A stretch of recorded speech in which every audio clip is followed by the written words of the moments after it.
Good evening. I'd like to bring the March 26th Board of Selectmen's meeting to order. And we're going to start with the Chris McAllister. We're jumping right in. The land use change tax for Secret Cove. All right, so I have put forward. I speak loud as it is. And introduce yourself. Chris McAllister, Chief Assessor for Newbury, New London, and Sunapee. Very busy time of year for us. We're out visiting all the building permit properties to inventory those changes to hopefully offset some property taxes.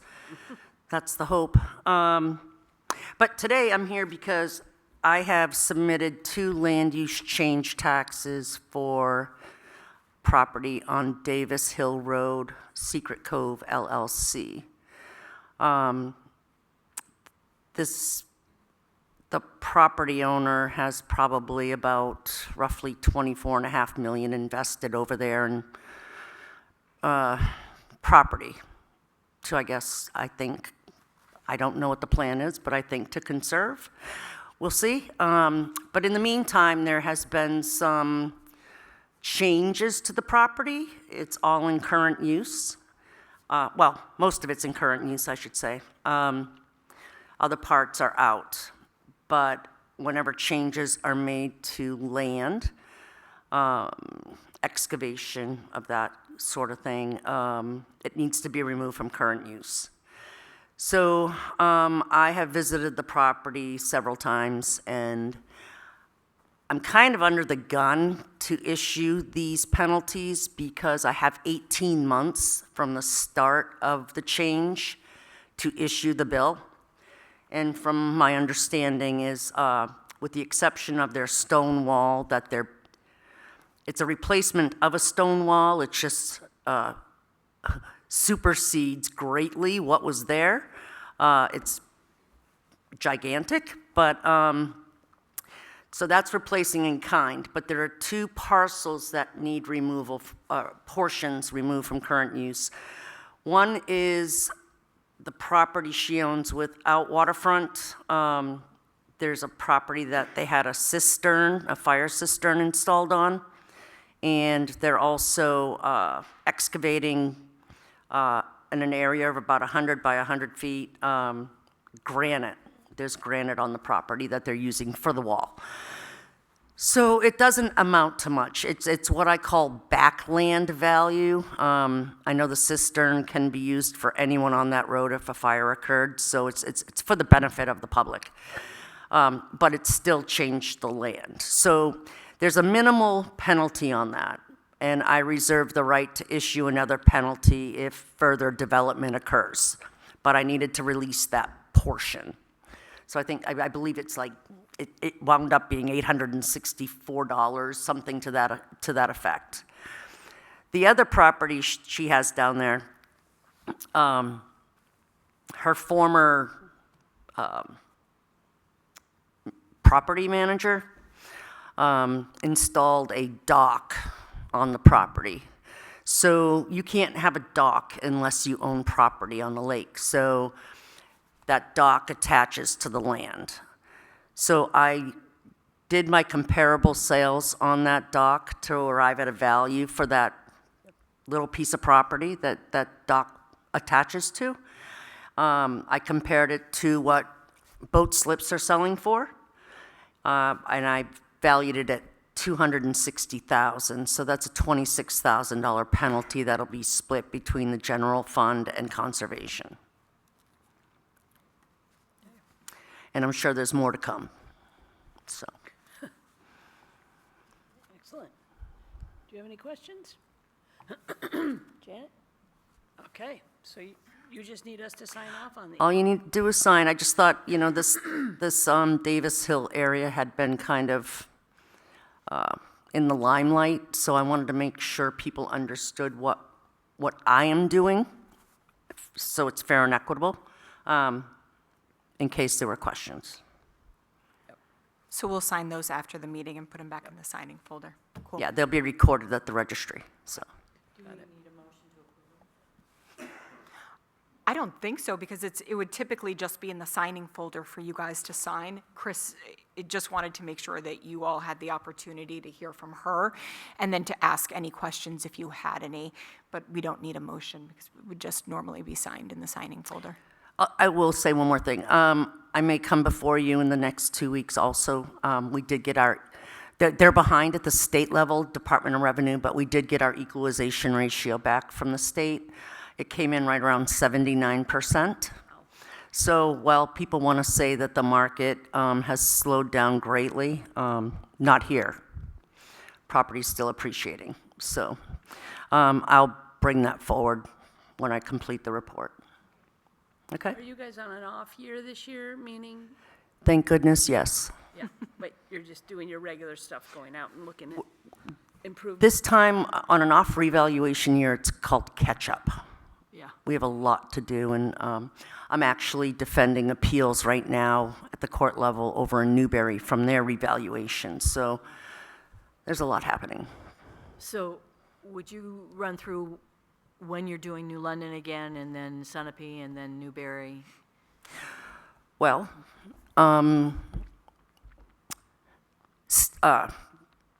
statutorily, Sunapee and New London would be due in 2028, and Newbury in 29. And I'm really hoping that sticks. I don't know what this coming year is going to do. The crystal ball has shattered. Chris, what would cause that sequence to change? Well, if we continue down the path we're on. Okay. Of the value, If that 79% Yep. drops a little further, I may suggest we do something about it. Okay. I'll tell you right now, I'm very concerned about Pleasant Lake. Pleasant Lake, the sales on that body of water is dragging the overall sales ratio down, because the values on that body of water have turned into Lake Sunapee values. So I'm at a loss, but I don't want to pull the trigger there yet based on 3 or 4 sales, because then I affect that whole body of water. I need a lot of data in order to pull that trigger, but we're still seeing. It's not fast and furious as it had been in 22, 23. I want to say the rate of appreciation is kind of slowing down, but the values here, because we have no supply in the market, the stuff I'm seeing sell for the prices they're selling for are fascinating to me. So you didn't mention anything for '27. It's another off year, then? So technically, 26, 27 would be off years where we can catch up on visiting property and doing best management practices, and assessing is getting out and visiting properties to see if they've changed. Looking at conditions of property and such. So, I mean, there are a lot of things that the towns don't require building permits. Things that require building permits, it's different in each town what a building permit is needed for. However, that doesn't change the fact that I assess these things, like, for instance, an inline generator. Those are very valuable to people, especially up here. Permits aren't required, but the state, when they go to quality control my work, will mark us off in our assessment review, which is done every 5 years. They come out and they verify everything we've done and tell us how we're performing. So it's just good to keep up with the data. Thanks, Chris. yep, Sure. thanks, Chris. That's that. Thanks, Chris. Oh, hold on, we might.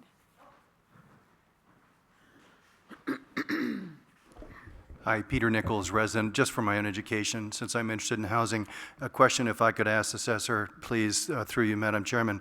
What is the stable equalization rate? I know that assessors are always trying to keep up with market values, particularly when the market's changing fast. But, so what is sort of a typical stable equalization ratio that you might see? We're at 79 now.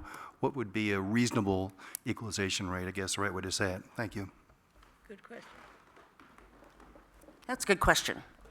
In normal times, our guideline is 90 to 110% of market value. The last 5 years have not been normal times, and we've never experienced this before. The most important part is not really so much the equalization ratio, it's the statistics behind it. As long as all property types are performing at a similar level of assessment, it's fair. But when you have condominiums performing at 60% and residential off-water performing at 85%, and different commercial at 95%, there's disparity in the equity of the assessments. So you want to get them as close to the same level as assessment as possible. Yeah, these times are really interesting because, for instance, Newberry, I was at 97% in Newberry last year. I'm at 94.9%. Not a big change, but we're 2 years out here and in Sunapee from the revaluation, and both are at similar levels right now, 80% roughly. But the property types are still kind of in line. Okay, Yeah. interesting. The equalization's important because that is how they divvy up the county share of the tax rate, the state education, the local education is equalizing the town's value. So having that ratio similar to all property types, that means everyone's paying their fair share. Anybody else?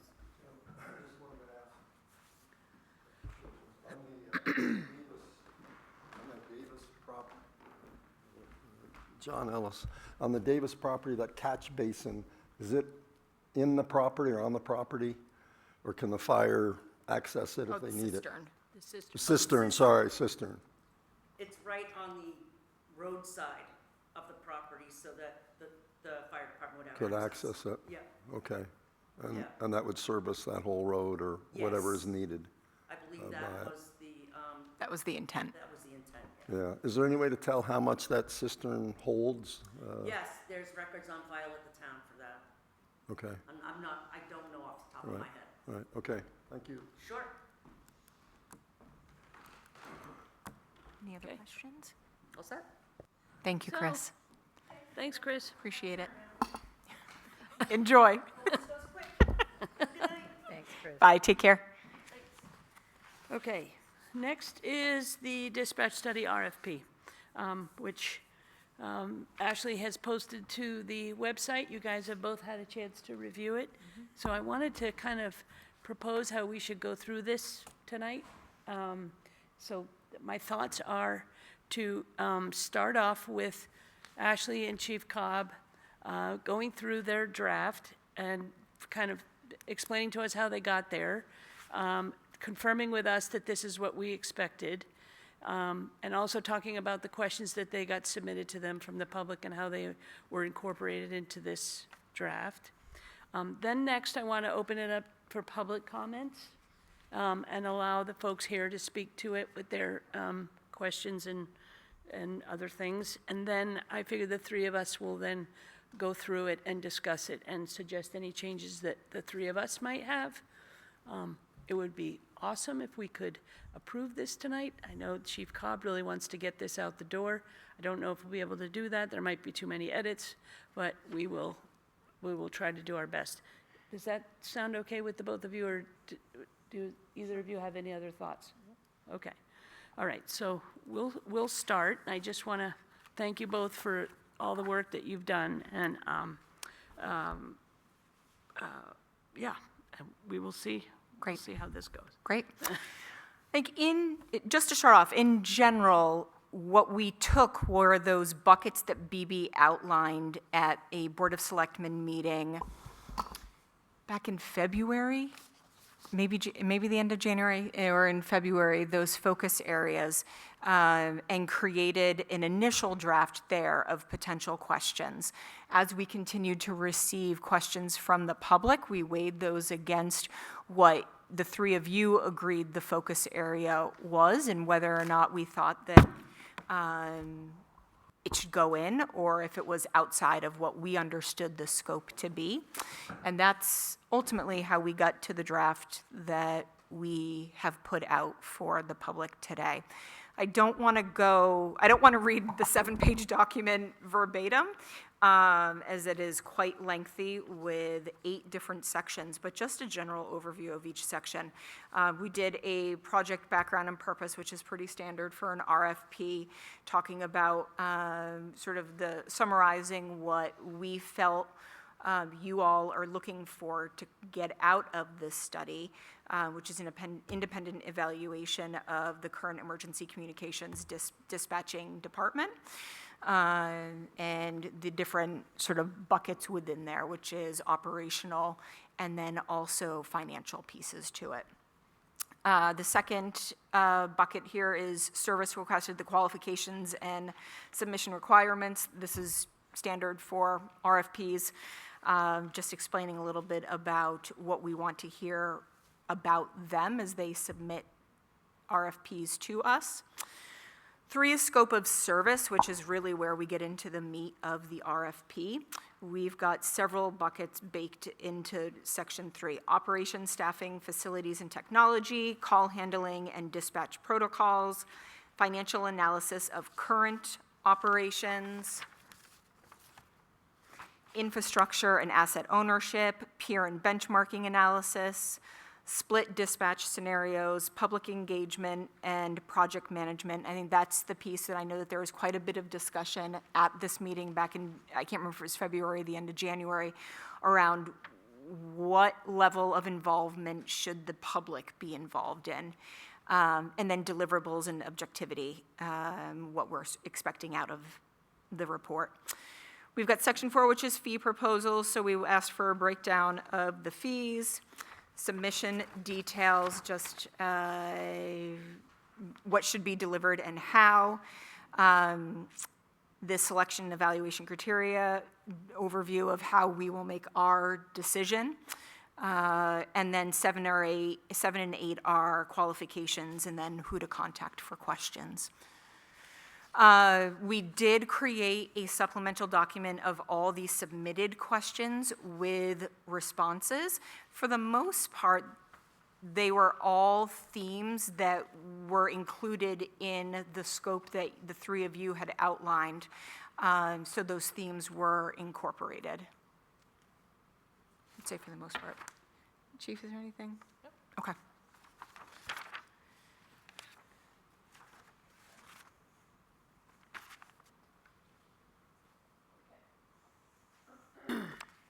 All right, so I'm going to jump right over into And allowing, BB, sorry, just for a minute, or is the expectation, as we go into the public comment, is the expectation that it's going to be a dialogue back and forth, or are we just hearing? I think we're just hearing. and- Okay. Yep. We'll see. We'll see where it goes. Okay. I think the folks that are sitting here that are probably going to speak have already submitted some of their questions already that we've seen. So perhaps they might give us feedback on the RFP and let us know if they think we've missed anything, and we'll make note of it. Okay, yes, and Chief Cobb has graciously offered her scribing abilities, so she will capture any notes so that when you get to the point of the 3 of you deciding Yep. what to do next, we can reference them if there are many. You can't remember. That sounds good. Great. Okay. Who'd like to go first?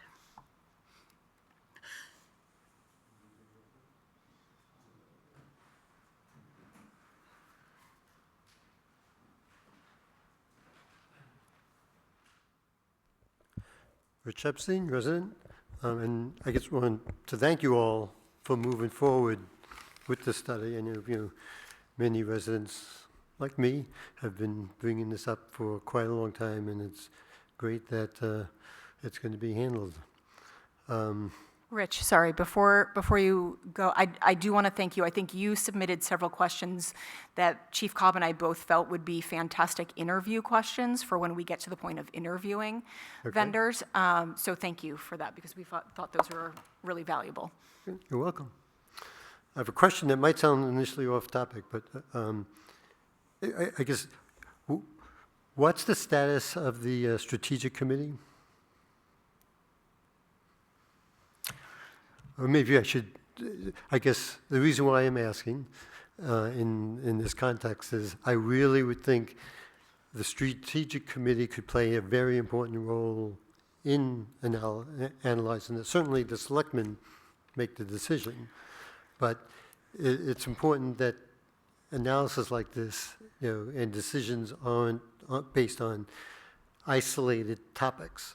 We really need to start, especially a major topic like this, it really needs to be considered for amongst the overall strategy of what things should be handled in what priority and at what cost in the town. So that's why I was asking. So I don't think there's been any discussion about forming a strategic committee. We had asked Dr. Dorothy Hitchmoth to look at other town strategic plans. I need to connect with her to get those, but I think it would be a decision on the Board of Selectmen if we did a strategic plan not too long ago. And I think that's off topic for what we're talking about Yeah. tonight. We're just Okay. trying to get this RFP scope document. Okay. Well, again, the reason why I'm bringing it up is I think Yep. they could play an important role. And whether, I guess maybe I lost whether or not it's going to be called a committee or not, but I think it could play an important role in not only this, but many other decisions that face this town. I mean, you all know there's a lot coming down the road. Okay, and although amongst what you said, certainly the RFP covers the topic of the financial aspects and the cost. I mean, what I think should be hopefully understood as the overwhelming driving need here, why people like me and others have been repeatedly brought this up, it's the cost. And although I'm not, certainly I'm not saying it's not covered, but somehow it's lost that is by 110% the reason why everybody keeps bringing this up. The reason why you all keep bringing it up, that's one reason that the selectmen want this analysis done, among others. Well, I guess I understand there's many good, I'm not disputing many of the other topics, Yep. but somehow I get, it's just my opinion. Yep. I have doubts whether that this would be happening without the repeated comments from the public, and the repeated comments from the public have been driven by the cost. Okay. And maybe, a factor playing into that. So, as you know, I've been asking for a lot of detailed spreadsheets that account for how the dispatch is used. I can't tell, because granted it's not explicitly said, but I think it is important that whatever contractors you end up hiring do the analysis looking at all those spreadsheets and potentially better information than what I've already received. Because as I think it's been correctly said, that, the reason why New London pays more than the other 4 towns combined is we use it more. So the information on why we use it more is in these spreadsheets. And again, I think there could hopefully be even more information. So somehow, I think, and this should weigh into, you'll get responses from these contractors and, how much time they might need to spend going through these extensive spreadsheets could affect what they quote for this project. So I think it's very important that it's clear they're expected, we expect to give it to them and they expect to go through all that sort of data. Okay? Another thing, I saw it I think it's towards the end, it talked about things that they should be familiar with. I forget the exact category in the document, but another really important document is from the National Fire Protection Association. I happen to see it happens to be number 1221. There might be other ones that also cover dispatch, but they have very clear and a good number of very important standards for what is expected at dispatch. So I would think amongst the things that's listed, it should list, NFPA 1221 as something else that they should be aware of, or else it's hard to believe that they're experts if they're not familiar with that. The other thing, maybe even more important, if you ever heard of, they call it NG 911 or Next Generation 911. So, and that's still building momentum in the country, but what's super important is what's coming down the road. The technology around dispatch is going to change extensively. And a lot of it is in this Next Generation 911, and a lot of it is just from a common sense when you see what kind of technology is out there. They typically focus on just the fact that everything's going to be digital. So, who knows, we may not have towers anymore. And, how communication and the level of communication that goes back and forth could change dramatically.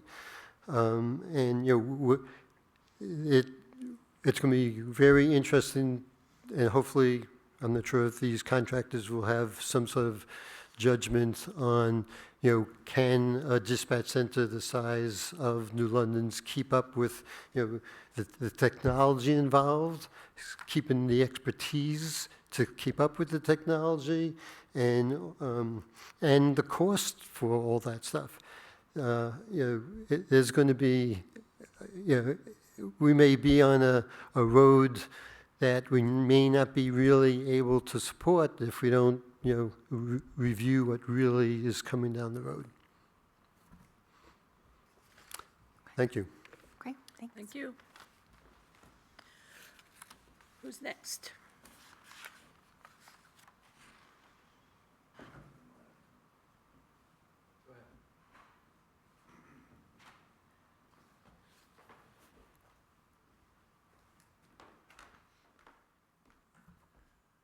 Tom Carley, resident.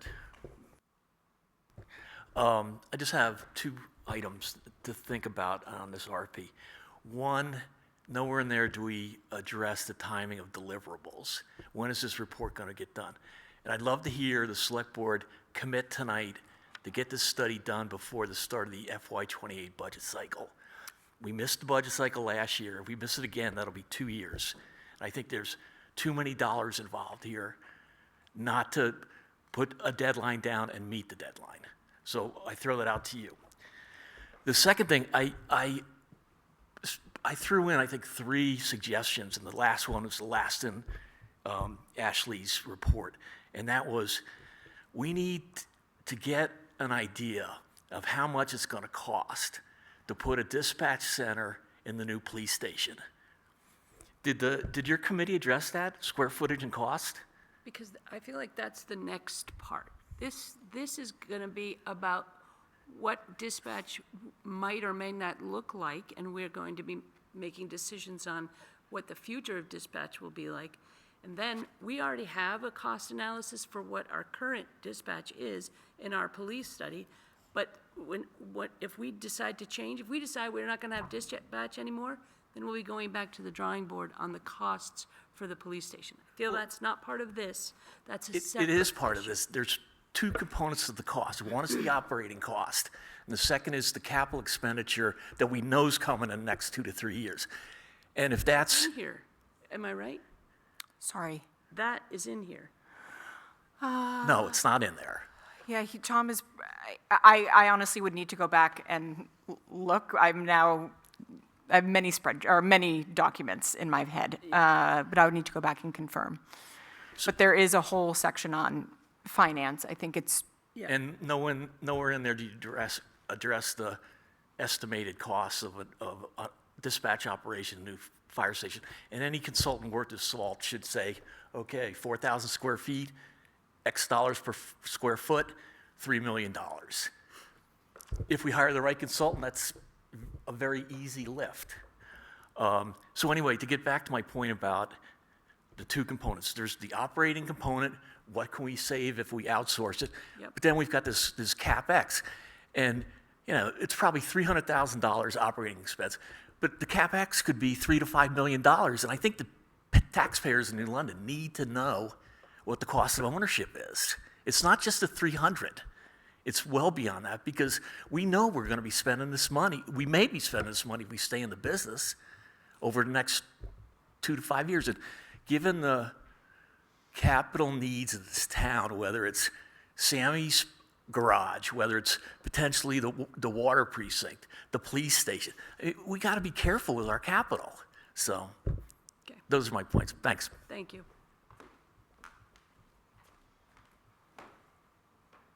Who's next?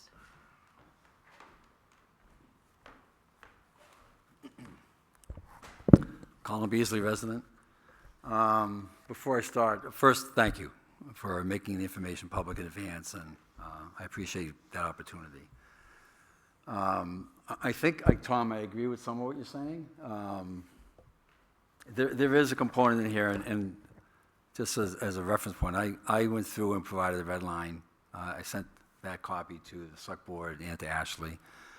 I followed up with another document. I'll review that. I've got 3 things I want to talk about. I gave you a lot of comments, but to talk to Tom's point, I do think it's 2 parts. One part is to understand the current cost structure and going forward cost structure of owning the dispatch function. And the going forward cost structure would be not only the operating expense, but the possible technology and space cost. Having identified that, that would lead to a decision of do we want to be in dispatch or not, because that would be compared to other alternatives, like outsourcing dispatch. So if you chose to look at those financials and said, oh, it doesn't make sense for us to incur all those operating and capital costs when the town would be equally beneficial from a service performance point of view to outsource it at less cost, then you're done with understanding what it means in the new police station, right?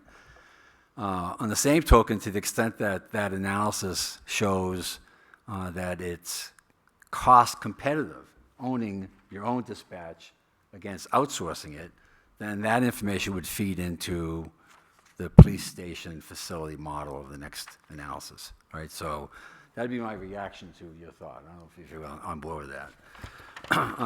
I wrote up some things. I provide you a lot of comments, and do with them what you Colin, want. and Yeah. I'm sorry, forgive me for interrupting, but Yeah. before you move on from Please. that topic, to your point and to Tom Carley's point, one of the things that I'm trying to understand, though, is with us not being very far down the road in terms of where and what a new police station will look like, how do we calculate those? Because it's going, in other words, that answering that question is going to have a lot to do with how much it's going to cost. How can we ask a consultant, aside from giving us a range, which would probably be a fairly broad range, without having more specifics? If we had a site and a building plan and all of those sorts of things, it would be fairly straightforward, I would agree. But being that we're not at that point yet with a new police station, how do we determine it? So I would, you can build a model. You can lay out, and Tom talked about it, you can lay out a per square foot. So benchmarking what the space requirement is for a dispatch center. You can do it with comparable dispatch centers that are serving 4 or 5 towns versus maybe some of the other centers who are serving 25 towns. And if there's a space differential, you identify what the reason is for that, and you scope out what your center will be responsible for going forward, and you understand the square foot requirement. The technology requirements, I'm guessing, and the right vendor should be able to confirm this with us, ought to be comparable whether you're at 5 or 25 serving, because your CAD, your RMS system, your radio systems, there's a basic, I call it A plus BX, there's a basic infrastructure investment, and then the BX is your volume-related piece, right? So somebody should be able to, with expertise in this area, scope out what the financial model will look like as a function of the size of your dispatch center. And you should be able to sort of, at a high-level planning model, put together what's the cost of that look like going forward. And you compare that to where we are today.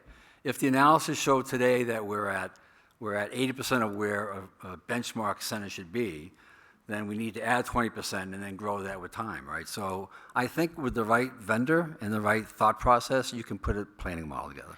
I think just to interject, and what I responded back to Tom with was, I think there are still decisions that would need to be made by the Board of Selectmen based on the study on whether, are we keeping dispatch, yes or no? If we are keeping it, are we keeping it just for New London? Are we keeping it for all towns? Are we minimizing towns? Do we want to grow those towns? So I think there's still questions that would need to be answered by you, correct? Yeah. Before we could get to Rich's point, get to a point where someone, any vendor, is making that sort of assessment, unless. Well, you've got listed as one of the topics here under space and facilities. Yep. Describe how you will evaluate current space needs and projected needs over the next 5 years. Correct, but I think what they want, in addition to that, is a breakdown of all those scenarios and the cost. All of what scenario? If we keep dispatch, if we don't keep dispatch, if we do in keep the dispatch, space and what analysis. capacity do we keep it? And then what would the space requirements, square footage be for, and I think what they're asking for any of those scenarios and the cost associated with those. And there could be more potential decisions that you would need to make. Those are the ones off the top of my head. Okay, I've got to think about that. Yeah, I'm not sure I agree with you, Ashley. Okay. But I mean, I think that it's a function of, I do believe that, listen, the right vendor will be able to give us a lot of intelligence, right? A vendor who understands this discipline would be able to sit there and say, I'm going to make it up, all right, for the purpose of conversation. I'm very familiar with Hanover. They serve 25 towns. I've done an analysis of your capability, and you could grow to 25 towns with your infrastructure you have in place. I'm looking at your site, and you've got, 500 square feet, whatever the number is. Your plan of record showed growing to 1,100 square feet in the last LBA facility evaluation. And we think that you can live with 550 if you keep it with 4 towns. I mean, somebody who understands the business should be able to describe what is required to grow and or stay where we are. So that's my view, but I think that getting into those details would be. Sorry, Colin. I am also just mindful that this is a 7-page RFP. I actually have concerns that nobody is going to respond to this because the scope that we are asking for is.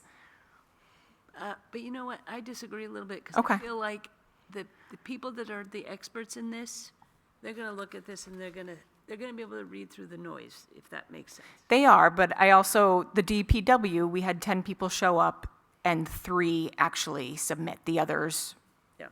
decided not to because of the scope. Right. Well, So and again, that's only play it one out. data point, but I To am, play it out. yeah. So I wanted to go through 3 areas, if I might, and it will go fairly quickly.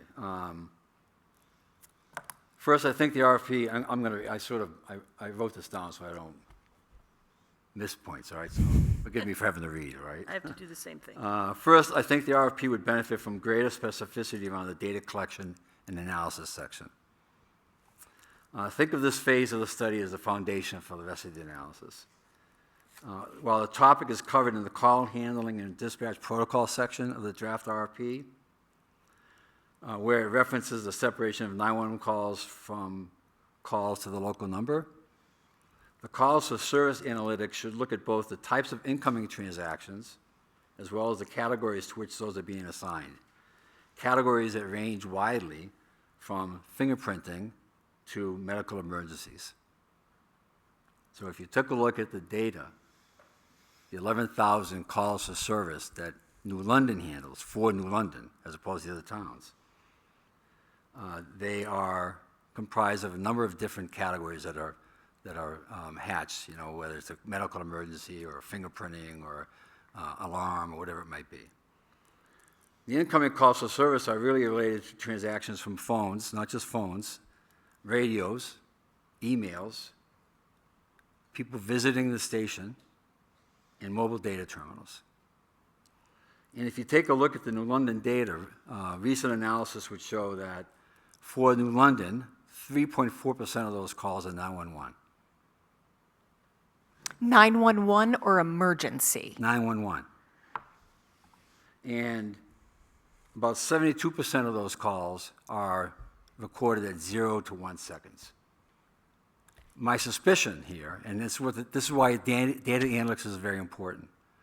My suspicion is, and a good number of those are from the mobile data terminals. So I'm guessing the mobile data terminal has a direct connection to our system and is depositing data. Now, what we do with that data, I don't know, right? But getting into the 11,000 and understanding what causes that 11,000 and from where is that 11,000 coming from, and how does that translate into operating costs and capital requirements from an emergency dispatch point of view versus regular police department functions. That's the question. And having those analytics detailed and understood by the vendor will be very important.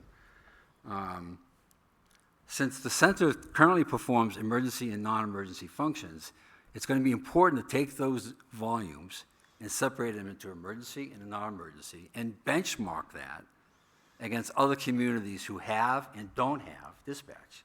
Very important, because if we discover that there are communities who don't have dispatch and all the investments around that are performing those same functions, we should ask ourselves, how would we perform those functions without that additional cost? So breaking apart the volumes into emergency and non-emergency, looking at the source of the data coming in, and translating that into the operating requirements and capital requirements would be the baseline for doing all the other analysis. So I think it's very important that we really key in on the analytic part of that document. And I'm happy to help you with that if you want. The second area I wanted to talk about was, let's see if I got it. You can see I'm going off track here. So framing these call volumes, you know, in the way I just talked about it, it would track through the technology, operations, service performance, and financial sections. You could build this puzzle to say I've got an investment in a multifunctional organization. They're emergency and they're non-emergency. And I have an investment stream. I will probably always have MDTs, whether I have a dispatch function or not. So how does all that play out from a technology point of view? How does it play out from an operating point of view, skill set point of view? You can build that up as a function of those volumes. The second area I want to talk about is the proposed framework for the analysis. I think the RFP would benefit from a little tweaking. I think it covers everything, but I think if we could organize it in a way where it looks like we're trying to put this puzzle together, we'll be able to really get the scenario scoped out that people are talking about. And the RFP lays out those critical variables. There's a technology function, there's an operations function, there's a service performance function, and there's another one, financial function. And I think that you could play out based on what that looks like on how those two things might evolve, and separating those things and unraveling them will help us appreciate what part of all that is emergency-related dispatch and what part of it is not. And I had sent to you another document using the information from the RFP, that if you just restructure the RFP, you could begin to take a look at how a vendor could fill in those cell sites, and you'd have an appreciation of what does it mean. The vendor could tell us what a best practice looks like for a dispatch center, and that could be something that we would compare all the options to.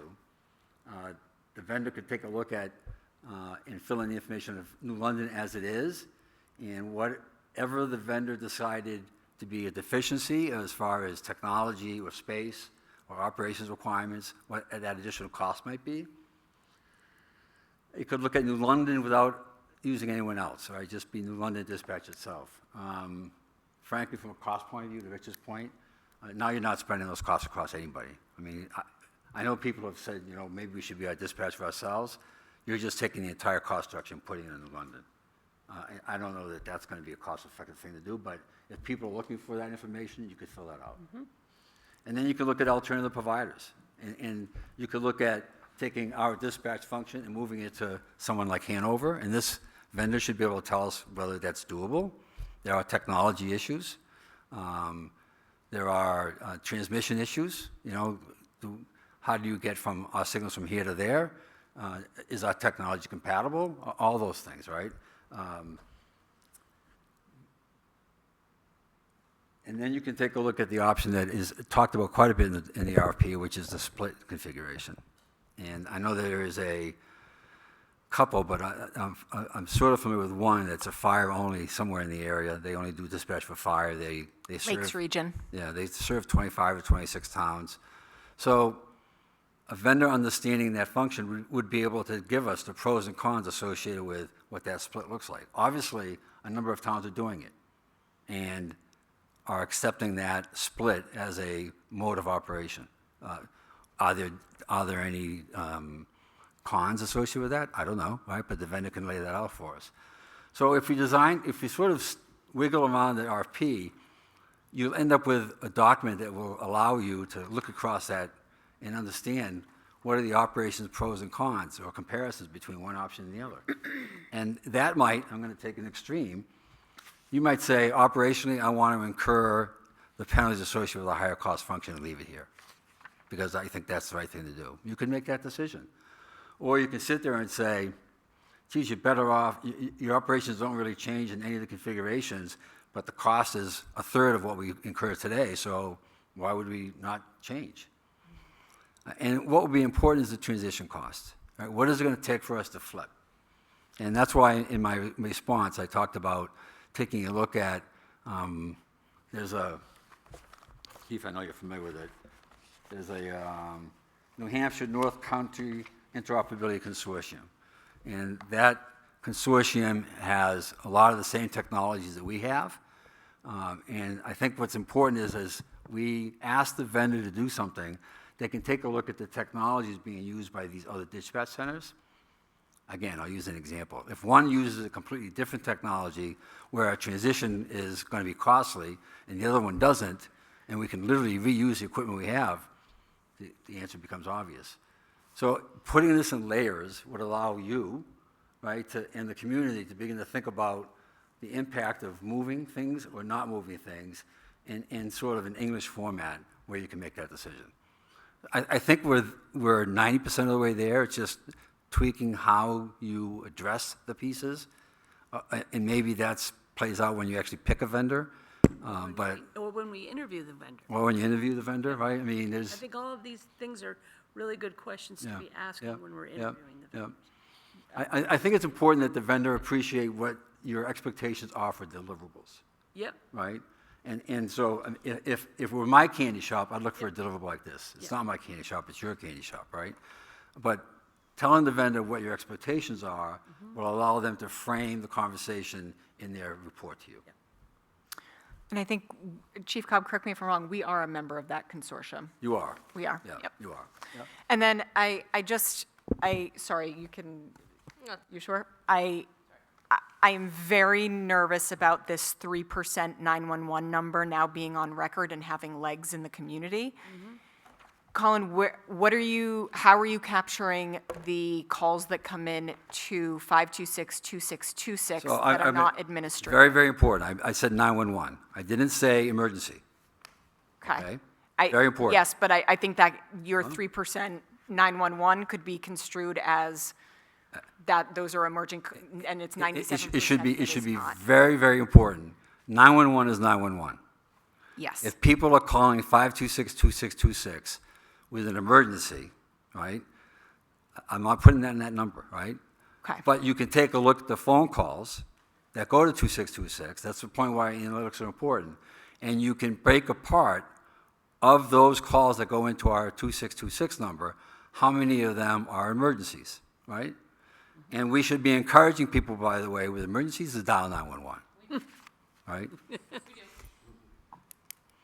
I really think that, and I'm hoping this, when we get to the point where we're interviewing these vendors, just the one person that Chief and I had a conversation with a couple months ago, and this gentleman has been in New England for 30 years in emergency management and very familiar with pretty much every dispatch center in the state of New Hampshire. We're not the only ones that are running this way. So I think that, I feel pretty confident, and I could be wrong, that they're going to know what questions to ask, Yeah. and they're going to have good advice. I think Yeah. it's going I to think be they're- good if- learning advice, learning for all of us. But I agree that we want to look at these 4 buckets, like you mentioned at the beginning, and I think that that's laid out here. And I didn't talk about my third, I'm sorry to interrupt you. Nope, go The ahead. third thing is, I really want to make sure that we shouldn't be looking for a recommendation, in my opinion, from the vendor. We should, as referred to in this previous discussion, the vendor's expertise can serve to objectively collect and analyze data, carefully map that data to the various scenarios according to all those buckets that we've talked about. Evaluating the technology, the operations, service performance, and financial variables across those alternatives, I think would allow the select board to discuss the trade-offs of the community and make a decision. I think the decision needs to be yours. Obviously, the community will provide input to you, but I think that if we ask the vendor to make a decision, I like to joke that I like to joke with BB about this. I've worked with consultants my whole life. I've been a consultant. I know BB's a consultant. That's why I like to joke with BB. A lot of times, I like to say consultants will look for what answer do you want, and they'll figure out how to get you your answer. We don't want an answer from them. We want them to give us the professional, objective analytics and assessments of those categories called operations, technology, service performance, and financials. How we look today against those best in class, how other providers look, and how we compare to those other providers. And the financials will dictate, based on that performance, whether it makes sense to go to somewhere else. That's my last word. Okay. All right, Thank you. thank you. Oh, yeah, this is our discussion time now. Oh, you want to ask Colin a question? If you don't mind. Yeah. Just to your point, I thought that was an interesting point that you raised, and I have to say I've given it some thought, your concerns as to if we ask for an opinion. But what I'm also worried about is the flip side of that, Colin, which is where if we get a recommendation from this consultant, we obviously can take it or leave it. Yeah. But what worries me is if we don't get one, and then we make a decision that then opens us up to people saying, you folks had a preconceived idea as to what you wanted, and regardless of what the report said, you were going to go that direction. You want my reaction to that? Please. I believe, call me naive if you want, or maybe hopeful, that if the information is gathered and delivered to you in an objective format, and people understand that information, that you will make a decision that makes sense from that information. I'll take an extreme. If you were to take a look at the data and pick that scenario that has worse operations and higher costs, then people would scratch their heads, right? If you pick that data and said, better performance and low cost means leaving our dispatch and going somewhere else, even when addressing the transition costs, right? That can all be worked in there. Then people aren't going to scratch their head. I think where people might scratch their head would be if one of the other variables, if operations service performance looks really good and the financials don't look good or vice versa, where you've got to sort of do I need to weigh in because it's not a perfect answer when you look at the scenarios, then people are going to say maybe that's the case. But I think that your goal to be transparent and having the involvement in the community and having them look at that data being collected and being recorded and being open to conversations and questions should take that away. Again, call me naive, but I think that's possible. That's my reaction. Okay? Okay, thanks, Colin. Okay.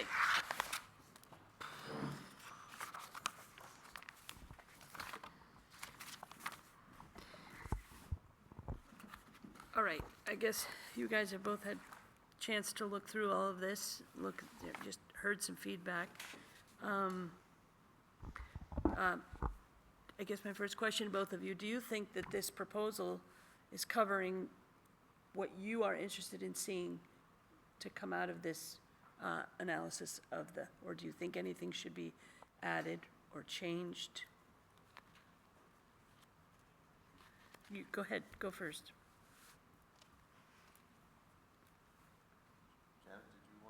No, go ahead. I did appreciate a lot of Colin's thoughts, and I generally don't have any problem with us incorporating a lot of those things into the existing RFP. One of the biggest worries that I thought overall it's fine, I think. But I have to admit, one thing that I am concerned about is the potential for us to spend a bunch of money on a report and then in the end find that it just doesn't give us the information that we need. You know, in other words, and again, maybe I'm being not optimistic enough about this, but the worry that I have is that we wind up spending a lot of money for a report that really doesn't give us what we feel like we need. And so if there was a way that we might incorporate certain requirements in such a way that effectively we can, if not reject the report outright, if we're not satisfied with it when we get it, at least have a methodology in which we can insist that certain things have to be clarified, certain things, in other words, that we're not just handed a document and they say, congratulations, here's your document, and you owe us $50,000.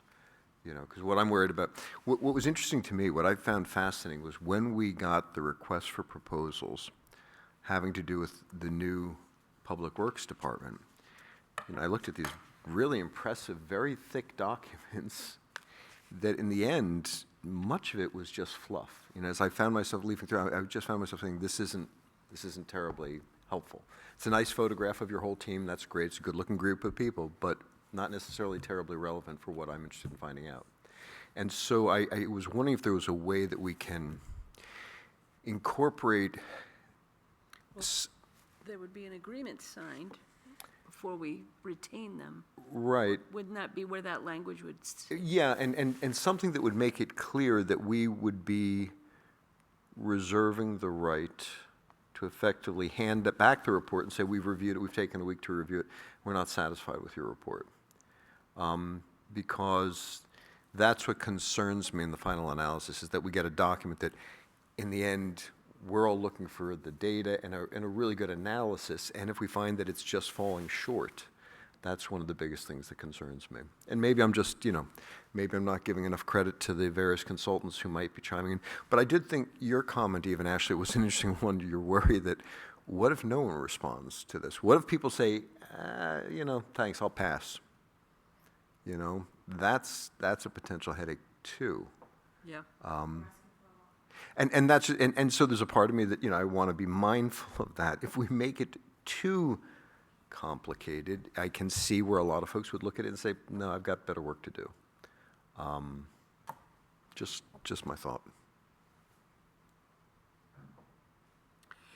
Honestly,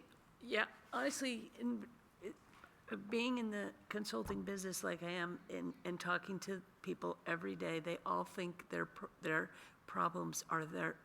Nobody has the same problems we have. Only us. Nobody can, that's not true. And these consultants get these, and it's the same thing over and over. They know exactly, everybody has the same problems.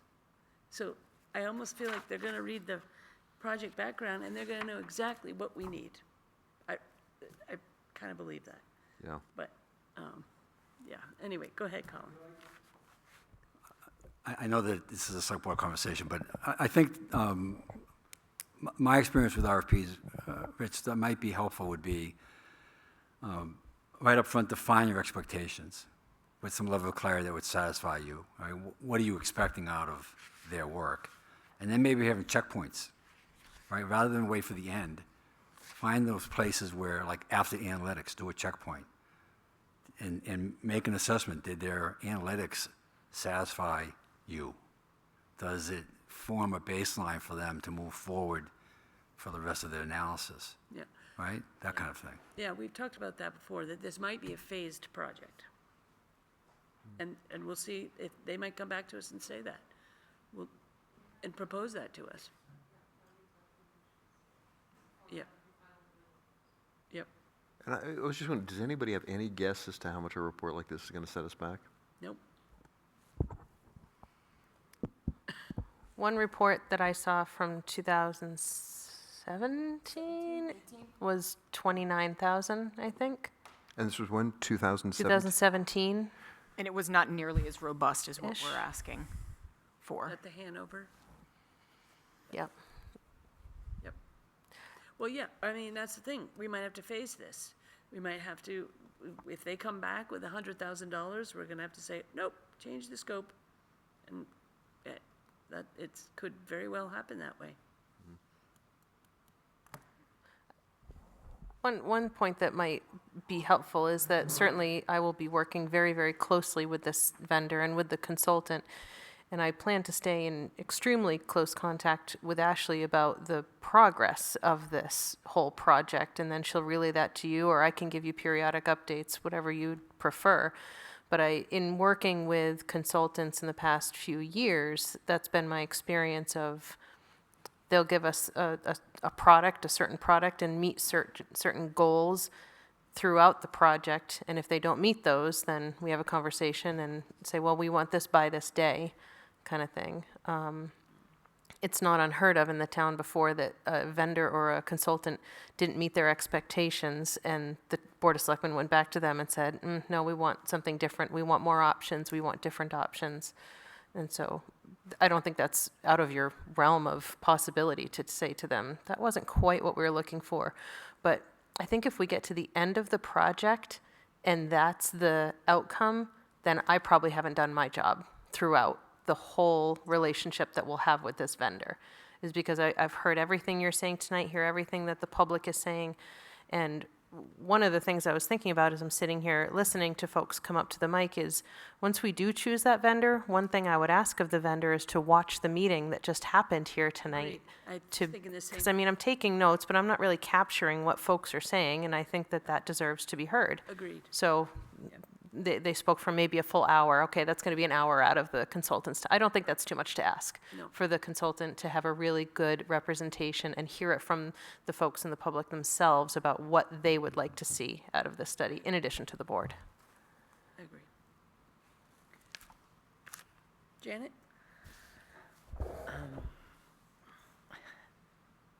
What we're asking is quite a bit more nuanced than saying to a vendor, we want you to keep the police station right where it is. That was easy. No matter what, you're going to keep it right here. So what we're asking is, can we provide dispatch services to the public at a cost that is affordable compared to other dispatch services? Can we do it better? Are there recommendations to do it better? Can we charge more to the towns that use our service? Those are things that I want to know. But I think basically I want to know whether or not our service is the best that we can provide At a reasonable cost, at a reasonable cost. certainly. I agree. Do we want to talk a little bit about the recommendation versus scenario assessment topic? What would you prefer? Would you prefer seeing a recommendation come from this? I think it'll be obvious. I agree with I Alan. I think it's going to be obvious. I you think know. it's gonna be If- obvious, if- too. Now, I realize that there's there's a number of people who feel that if we eliminate dispatch, the town is going to save a lot of money. But what are we giving up? What are we sacrificing if we do that? And I have not gotten the fact from the people in this town that they want to do that they feel that it's important to have a dispatch service. They want to keep it. So, I think we'll know when we get our report whether or not we should continue to provide that service. And get insight on best practices. Right. On what, and they'll look at the non-emergency and the emergency calls, and they might have recommendations on handling those things better. I mean, you've seen an improvement since you've put the new CAD system in. Yeah, I'm sorry, the new what system? CAD system. The computer-aided dispatch, how we enter the information when you call the police department. And when did that go in? February 2024. That was through the grant. So you're asking, let me make sure I'm clear, in this, you're asking for analysis of how many years of data? Do you I specify? don't know it's specified in here. I don't think we specified, but from my understanding, Chief Cobb, correct me if I'm wrong, it makes the most sense to look at the data since we transitioned over to the new CAD system, because the data prior to the new CAD system, it's not comparing apples to apples. Is that a fair? Yeah, we did a data conversion. All of the data is there, so I know someone who called for help in 2018, way before we had this system.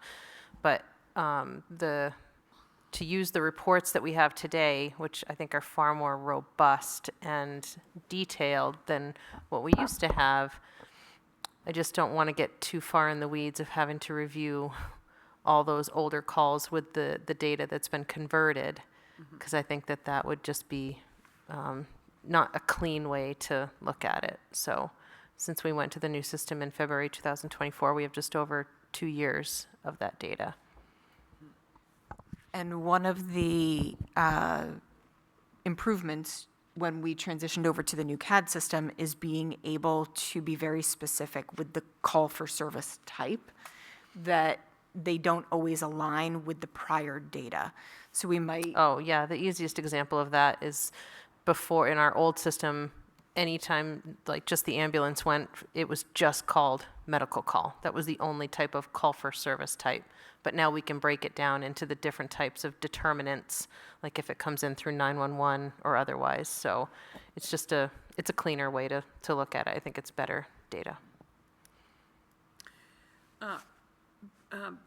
To Rich's question about technology and changes that might be coming, in the technology assessment section, where you're saying describe your approach to evaluating, could we just list as a bulleted item, just simply future needs? What page That's is? page, the pages aren't numbered. Oh, It's 1, 2, 3, I think. At the top, it's in the section of operations, staffing, facilities, and technology. oh, yep. Technology assessment. Could we just put future needs?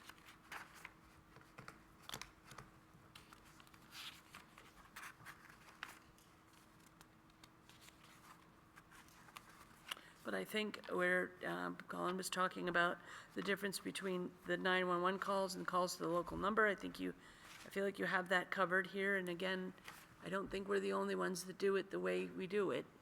And I think it will be whoever we choose, I assume, will be somebody that has experience with working with rural dispatch Well, centers. sure, and I think Yeah, all the towns we provide dispatching services for don't have their own right. dispatching service, so I do suspect that. And a question perhaps that we ask during the interview process is, what towns are you going to benchmark us against? We went through that with MRI, right? When Yep. we were benchmarking for our wage study. How about instead of future needs under technology, because I think need is sometimes subjective, future technological opportunities? There you go. So if there was a different technology coming down the road, I might say, oh, not for New London, but that's Yeah. right for Manchester PD. I don't know, but just different opportunities instead of need. Yep. I said your name, so you should be. Yeah, because I guess the reason why you wanted to come up, she said Rich Epstein, is, I mean, what I was trying to say, I thought I was trying to say something different. Okay. It's not future needs, it's evaluating, given the technology changes and the future and next generation 911, what's the practicality that a dispatch center such as New London can keep up with the expertise, the technology, and the cost that will be associated with all those factors. Yep, I think that's fair. Future technology opportunities. And compatibility? In the sense that, and compatibility, because there might be the next best thing coming down the road, but it might not be necessary. It's, Depends anything's on possible. cost. Yes. Yep, depends on Yes. cost. I mean, Yeah. I'm sure we could get all kinds of technology here, Yeah. but it just Yeah, depends on Drones flying around. what the cost is going to be.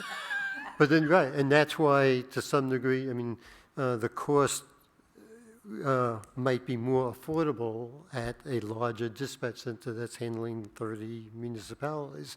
And, you know, that consolidation goes an awful long way when it comes to cost. Also recognizing that there might be some areas that, I won't say are lacking, but there's give and take.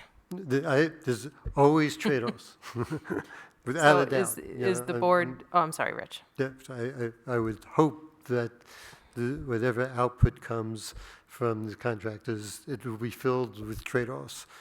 Trade-offs. And maybe just thought just popped in when you, Richard, when you were talking. I would hope we don't ask that the final output is just a document. I would hope it's something where it coincides with discussions to be able, you know, pry at the different points they're bringing up, you know, where they may not have been clear, but they could verbally say some things. So anyway, I just thought I'd throw that in. Thank you. Okay. So would the board be satisfied under that technology piece saying future technology or technological? What's the word? Capability. Technological opportunities, Developments. compatibility. Developments. Mm-hmm. Yep. Compatibility is,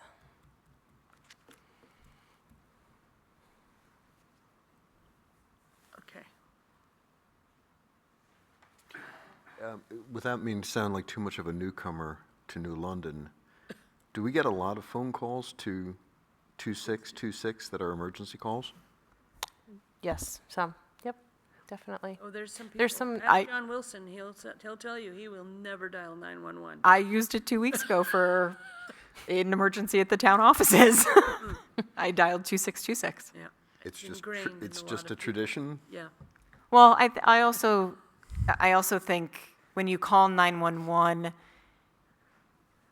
it takes a few different sort of passovers to get to the New London Dispatch, and while those passovers aren't minutes long, I don't mind calling 2626 and talking to Bella, and then very quickly calling her.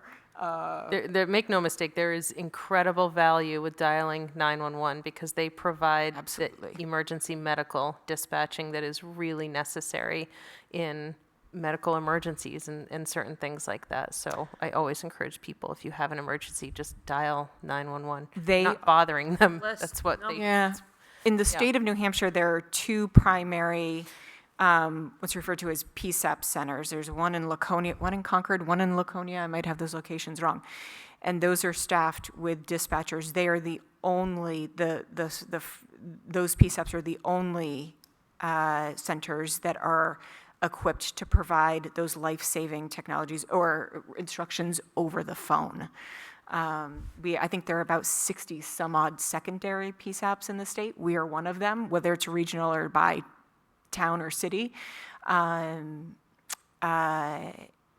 they, I don't want to speak out of turn, but Karen, go ahead, you have a question? it's the primary ones that can provide those. Hello, Karen Epstein. I was just going to reiterate, I think, what the chief just disclosed. I remember when Lou and I were talking with the chief, working on the write-up for departments this year's budget cycle, and the chief was explaining, if people do dial 2626 with a medical emergency, they are instructed, if I recall correctly, chief, to hang up and dial 911. So that fits what you were saying, so thank you.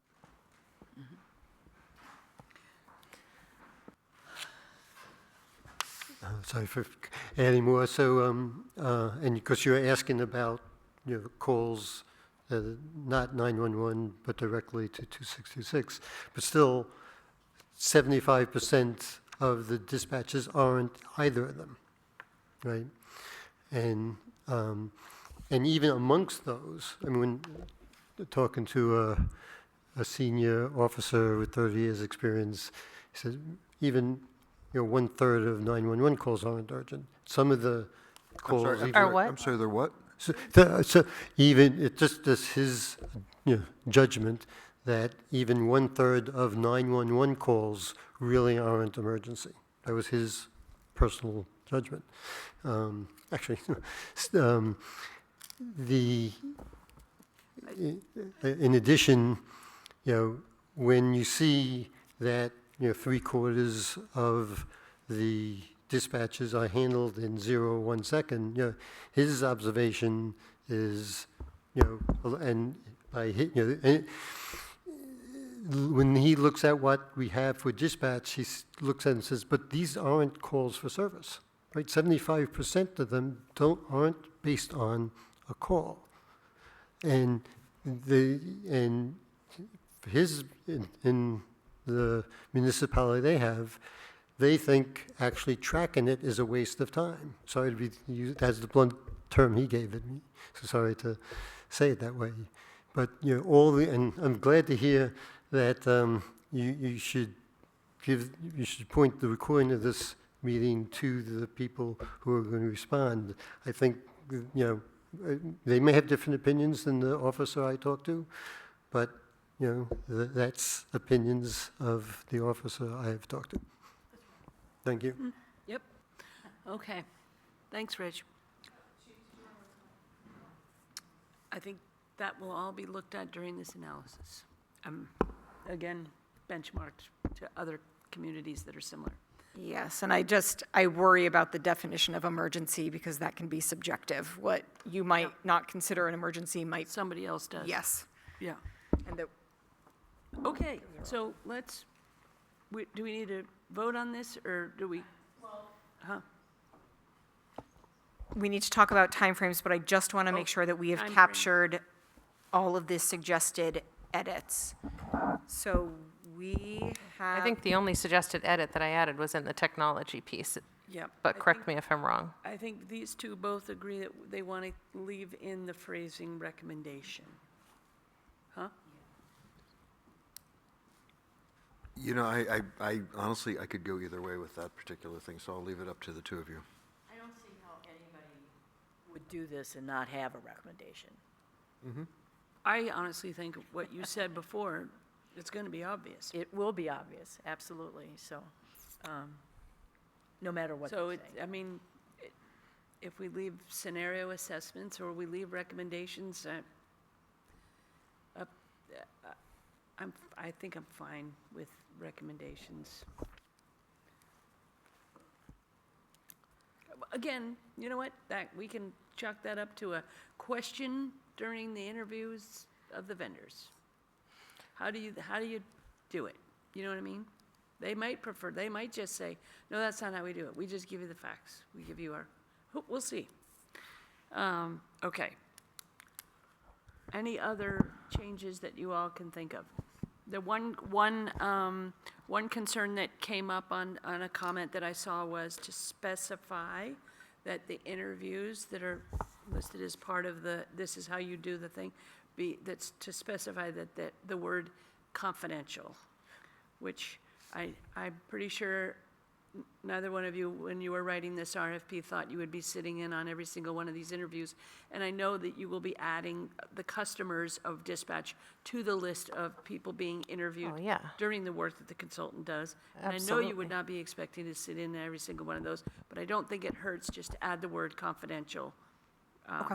And for the participants as well. I know we do that, because we do interviews as part of our consultant work, and we add the word confidential, because the person doesn't want to, feel like they're going to be retaliated against their boss for anything that they might say. So I don't think it hurts to add the word confidential. And Chief and I went on a bit of a road show back in January and February and met with all the municipalities and the hospital that we provide dispatching services for, and we did let them know that the consultant would likely want to meet with them, both fire chief and police chief in each town, and then obviously the hospital.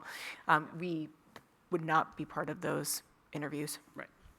And what about Tom Carley's point? I think if I understood him correctly, he was hoping that we would put a prospective date as to when these Yeah, would be I think due. it's a good idea. Sorry, I want to make sure I capture it, because I'm trying to get this live time so that we can, Yep. it's at the top of page 2.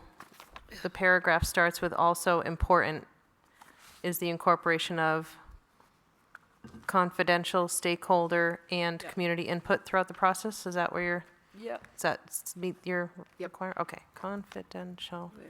So that's going to be stakeholder Fine. and community input throughout the process. Okay, thank you. Yep, key And now, stakeholder- yeah. key stakeholder interviews, including with operational personnel, shall be conducted confidentially where appropriate to ensure candor and objectivity of input. How about that? So if you put it it's in the paragraph in the project background that starts, the project will include structured public engagement strategy, blah, blah, blah, to ensure transparency. I think, What page? I'm sorry, 1 or 2? hold on. Input through the process. So Yeah, you said it's in project background and purpose? yeah. Then that's in the first page. Oh, Let me just look at here first, this project. And then, yeah, you've already got a line that says, also important is the incorporation of stakeholders and community input through the process. do you want me to just add the word confidential before stakeholder? No, 'cause community. This, or, sure. Also important is the incorporation of confidential input. Okay. I'm trying to see if there was another place where we talked about interviews. Well, I'm searching for the word stakeholder, and Okay, it says how you'll incorporate stakeholder input, yeah. key public and here stakeholder we go. touch points. Yeah, in page under public engagement and project management. If we could figure out a way to throw the word confidential interviews in there. Let's see.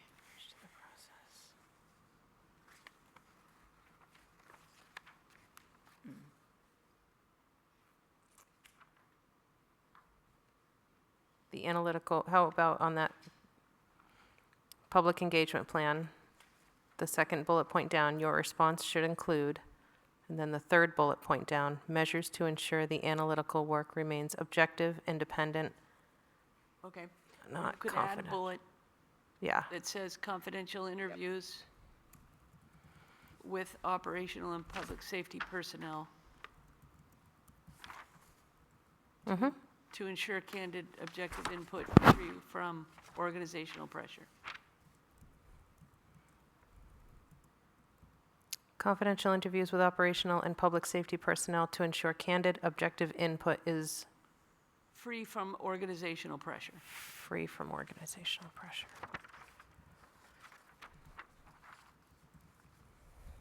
Got it. Okay. So I'm going to take out the word confidential in that other, also important is the incorporation of, Yeah, because I don't want it to appear as though Yep, it's confidential stakeholder and confidential community input. That doesn't Sounds good. jive with what I think people want, but correct me if I'm wrong. yeah, I think that'll cover it. Okay. All right, anticipated project start date, you have. Yes, so then we need to talk about Right. dates. Well, if we can start on the first page, which is RFP issue date. Can we say Monday? Sure. What's that, March 30th? That is March 30th. Would you folks mind if we just push that out just a week, just for any last Yep. tweaks or anything? Would Okay, that be all right? Just to give us a little bit of breathing room there? so that's April. Monday, April 6th. And then I think, looking at, I was going through the RFPs that we've done very few RFPs from the town, but in the folder from Kim that I have, it looks like we've allowed 4 to 5 weeks for submissions. I feel like 4 weeks seems manageable. And I think that Ashley, how seems do you tight. get the word out to all these folks out there? Yep, so we posted on NHMA, they have a site. We posted on our website, and then we'll want to do some outreach. I know, BB, you had sent Chief and I a few weeks ago, or maybe a month ago, a list of potential vendors, I believe from your sister-in-law. So we've got that stored away as well, but we'll need to do some direct outreach and send them. We asked Critical Mission Partners to send us some names too, I believe. Yes. Yeah. Yep. So we have about 8 or 9 names of possible vendors. Would Lou Boda, NHMA too. have any information on Did you just those say kind that? of people? or- Sorry, say that again? No, I was just wondering if Lou Boda would be somebody that you might touch base with, to see if he has any contacts that, We certainly can, yeah, just a thought. yeah, happy to. Okay. I think 4 weeks might be a bit of a tight timeline, was gonna say because I think there's a school vacation weekend there in April as well, so I might recommend at least 5 weeks. Okay. And again, if you don't get any submissions, if you only get a couple and you want to extend the deadline, you could always extend the RFP and do another blast of it. Right. So we posted on April 6th, 1, 2, 3. So May 11th, or maybe May 15th, which is the end of that 5th week. I think May 15th would be great. Okay. That's, May 15th. And then do we anticipate a project start is summer of 2026? That's what we talked about. Because Correct. that's, we have the money in fiscal year 2027 budget as of July 1st. Correct. And we do have this on the townwide sort of project plan that we've put together for the department heads. We do have it in what would be Q1 of fiscal year 27. So starting, I would imagine we'd probably want them to start in early July if they have capacity, because I think it's going to take them a fair amount of time to get through interviews and data and information gathering. and when do you envision them being finished with the report? I wouldn't know. I would think that that's an interview question on Yeah. what their Yeah. thoughts are on how long it would take. I certainly think, Again, if these guys are used to doing these things all the time, like, we've finished these in, 4 weeks. Really? Yeah, for large corporations, but it also depends on their resources, right? It's the availability, it's being able to schedule the interviews, it's being able to get in and see data and stuff like that. But Yeah. I would say that's an interview question. and I know that Tom had mentioned the desire to have it done before fiscal year 28. I would assume that a Budget, year, budget, Starting The budget cycle? September. yeah, I don't think that is feasible, that we would Yeah. have it done in 8 weeks if we started the first week of July. Yeah. I think with summer vacations, their project, whoever we choose, project timelines, I think 8 weeks is really aggressive to have. I'm also trying to be cognizant of the amount of time this will take for me, and there are other things that I have and should be doing. So I'll make every effort, but I think that might be we'll see what the consultant says. Yep. Yeah. So the dates then, Colin, you have a question? I have, I guess, a point and a question. I think that it wouldn't hurt inquiring of the vendor, particularly if the cost of the project is within our scope, they could start in June. We can Well, put a sure. payment schedule together and With a pay them payment July schedule. 1.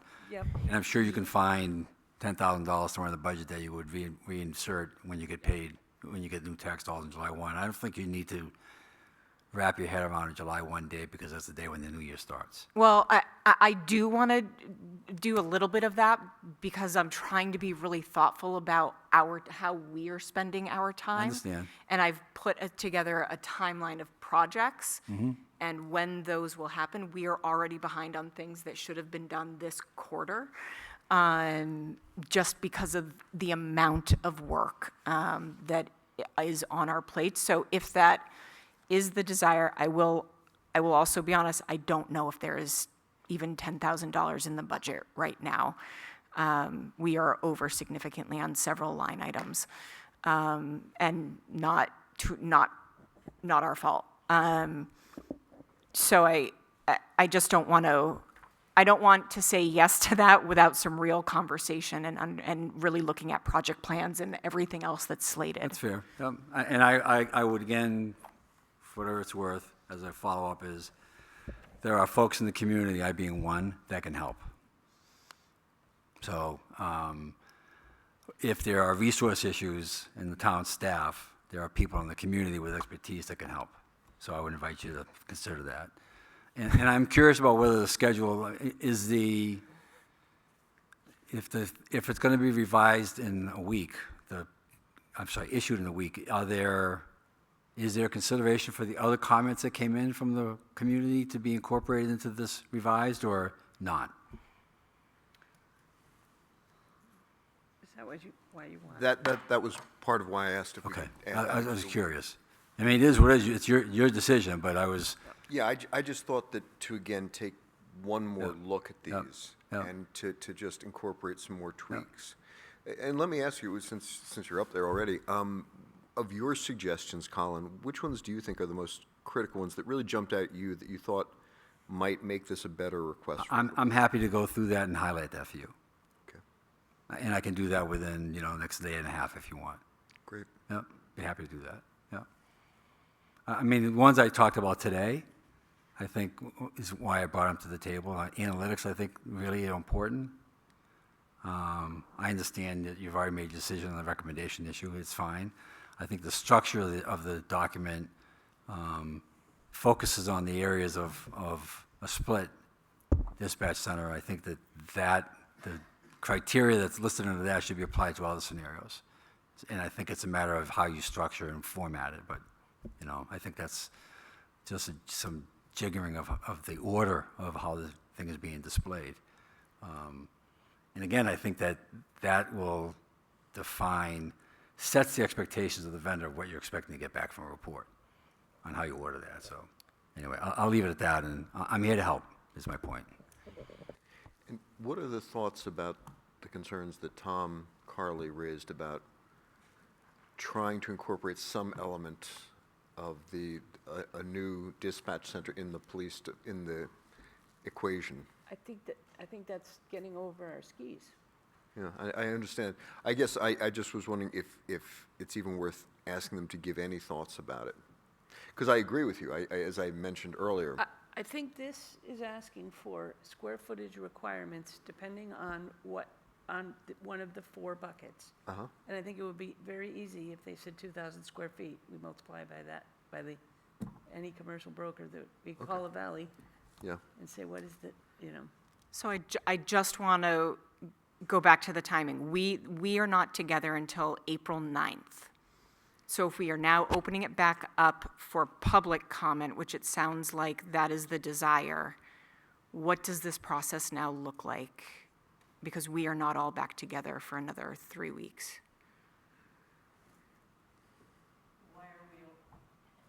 Well, I think that's what Rich was suggesting, is that we keep it open for another week. Well, I guess what I was just thinking is based on the different comments, and honestly, I'm comfortable having you largely decide which ones, how to incorporate them where you think appropriate. I'm confident, in your judgment calls on these things. I think we've given people an opportunity to talk, and and Janet's expressions suggest to me that I'm going in the wrong direction on that. My eyes are starting to glaze over. I think we need to go ahead. They've done a comprehensive review of dispatch and what we need to know. I mean, basically, are we doing the best we can for the best price? That's what I want to know. Yeah. And if they can't answer it with all the questions that are in here, then we've hired the wrong company. I mean, it's very simple in my. I think when we get into formatting suggestions, is that really going to change what we get as responses? Or is that just a preference by individuals on how we structure it? And that's where I think I expressed this concern with BB earlier today. We get into this back and forth. It's never ending. And at what point are we able to just move forward here and put something out?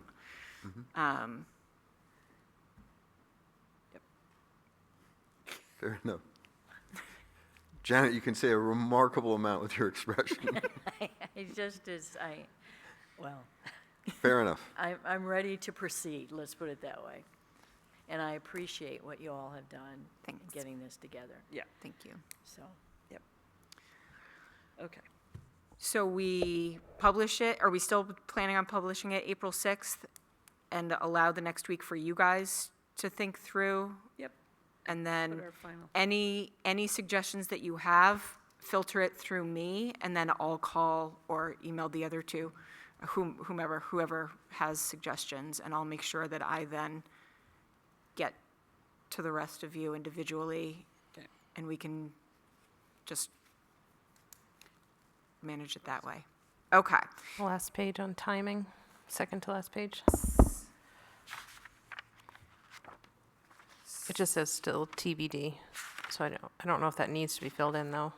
All dates, issuance, pre-proposal will be determined, I don't think that needs to be filled in either. and then a pre-submission informational meeting will be scheduled, date to be determined. Could we leave that Yeah, to be determined? I think that can be So too. determined, and maybe we can shore that up as we, I think we can put the RFP out, and then as we get responses, we can figure out which Board of Selectmen member will be representing the board on this, so that we can then get schedules together and figure out when that meeting will be. Okay. Okay, All right. that work? Okay.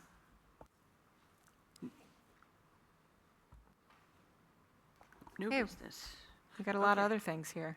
Okay, so we're covering these up. We're not covering the Smedley easement, correct? Nope, we are. Oh, we are? We are. Jeez, I put it away. Smedley easement. So you, the memo from Adam is also on the website. So Jane Smedley owns a property down in Elkins. She owns two, but she owns a piece of property across the street from the Elkins Chapel and the McMichael's house. It's behind the trees, and it has that road in. She needs a new septic system. And the location of that septic system would require an easement from the town Oh, over that, or under that road. The septic hasn't been updated in decades. The house is rarely used, but I think she wants a new septic, and I think we want her to put in a new septic, just knowing the proximity of that house. The configuration of the lot with the house is such that it doesn't make sense for that septic to, it doesn't make sense for the septic to go on that lot. I've stayed in the house. It's a very tight and pretty rocky lot of land outside of the structure itself. So she is asking for an easement. So we do have a drafted deed that we got today, and I've got it in the signing folder. But you've got the memo from Adam in front of you. okay. if you have any questions. Easement across lot 12, which is what we own solely. It seems to me, not that long ago, that we talked about trading this piece of property because the public has access over it to Pleasant Lake, and this is a private residence. And trading it for the property, as you're looking at this sheet on the left, to add on to our parking lot at Elkins. And I don't recall what happened with that, I don't know, that has not come up. because it did make sense to give more, Yeah. to increase the size of the parking lot, which needed, and then to stop the fact from the public going across this property, which is right next Yeah, to that's our so house. weird that we own that Yeah. piece that's in between. Right. So I think before we sign this, I think it would be best to ask Adam I'm texting him right now. what the deal is. He's dealing with some family things this evening, but, So lot 11 is hers, but on the other side of lot 11 is the town parking lot in the post office? Right. Yeah, do a swap of just this, We talked about it, and I don't know, and she was here, and I don't remember what the problem was, but it didn't happen, and I can't remember now Okay. why. let me see if we can move on, but he said that he would be available by text. So let me see if he responds before we, Well, I don't think we have to finalize this tonight. yeah. If we wait until our next. well, Jane can't move forward with scheduling a contractor until she's got the deed and everything is signed, sealed, delivered, and she's very nervous about not getting on their books for the summer because they're slowly filling up. So that's the only thing that's on my mind, is that she's not able to schedule a vendor, a contractor to do this work yet. Well, Oh, hold on, Adam is texting. Do you remember when you talked about it, Janet, about? don't, but So I I can look it know up in meeting minutes if you my want. two cohorts here were not part of Okay. the discussion. Oh, I was- okay. So,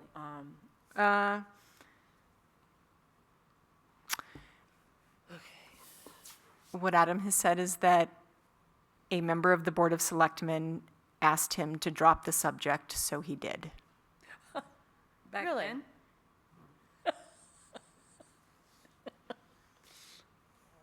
Okay, let's move on. We can revisit this. I don't So know. what, I don't know about that, but it wasn't me. Me neither.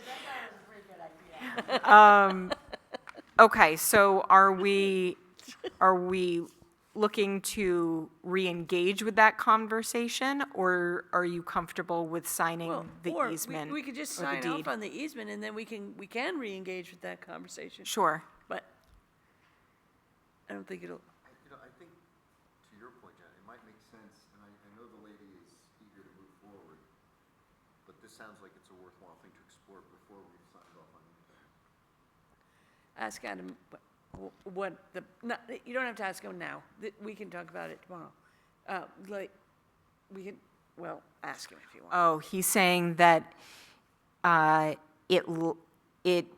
it's going to get complicated since the land was a gift to the town. Oh. Oh, It would require town meeting approval. oh. A gift to us from who? I think that the strange? Elkins They would give- family. Huh? I'm almost certain it was the Elkins family, And then Mrs. like last Smedley- name Elkins Right, family. and then Mrs. Smedley owns the lots on either side. Yeah, Yes, because at one point, yeah. She owns the land across the street, too. yeah. Oh, gosh, okay. So then. Yeah, same lady. So I guess we just approve the easement. I think that makes more sense, yeah. Yep. I think it's an opportunity to increase the parking lot, but, Oh, it totally is. but Maybe next town meeting. Yeah, maybe we put this on I've got a list of things for next town meeting, so maybe this is something that we can explore. Yeah. But for now, we give her the easement. The last thing I would hate to have happen is for us to say, no, we're pausing on this, and then her Right. septic She fails, has a and failed septic, yeah, it's in the lake. right, Okay, okay. thank you. Yep. Let me get to, But we're still working on our new chair of the Board of Selectmen. new chair of the Board of Selectmen. So I believe the rotation would be that Janet is the next chair, and then on to Rich. I nominate Janet to be the next chair. Okay? All in favor? Aye. There we go. Lucky you, Janet. Great. Wonderful. Summer meeting schedule for Selectmen. I know in last summer, we switched the meeting night. Is there any reason for us to switch meeting nights for the summer this year? No, ma'am. So keeping it on Thursdays. I already know of a few conflicts on Thursday, on a handful of Thursday nights throughout the remainder of the year, but I think we can work on those individually if we're good with keeping the meetings on Thursday nights. Do you want to review these dates that I had sent out already? And then we can just, I like to have a whole year out schedule just because my work calendar is the whole year out. So it's just kind of, Sure, I think there are only two okay. that are in, We'll adjust them. yeah, and Okay. May 22nd, Janet will be away, and then November 5th, BB, you said that you will be away. Yeah, which I'm fine missing a meeting. I don't think Janet likes to miss a meeting. It's the 20, May 22nd. Okay. Well, we can work to adjust that meeting night, or those two meeting nights, but we'll keep the meetings on Thursday. And it is the second and fourth Tuesday of every month. Roughly, Yes. yeah. Okay. yeah, so I won't be here the 21st or the 28th. Okay. Sorry, Thursday. So Okay. in May, the only, I can only have one. Okay. Okay. Okay. All right, summer meeting schedule, setting dates for fireworks. Okay. Yes, setting dates for fireworks, and I do not know where I put my agenda that I made notes on. So typically, the Board of Selectmen sets dates around the 4th that residents can put off their own displays of fireworks. And historically, you guys have set those dates. Yeah. So it looks like the 4th this year is on a Saturday. Yes, so the 4th is on a Saturday. The fireworks for Pleasant Lake will be on Wednesday, July 1st. Okay. And so the dates that I have just written down would be June 27th through July 5th, Why June 27th? because it's a week covering that.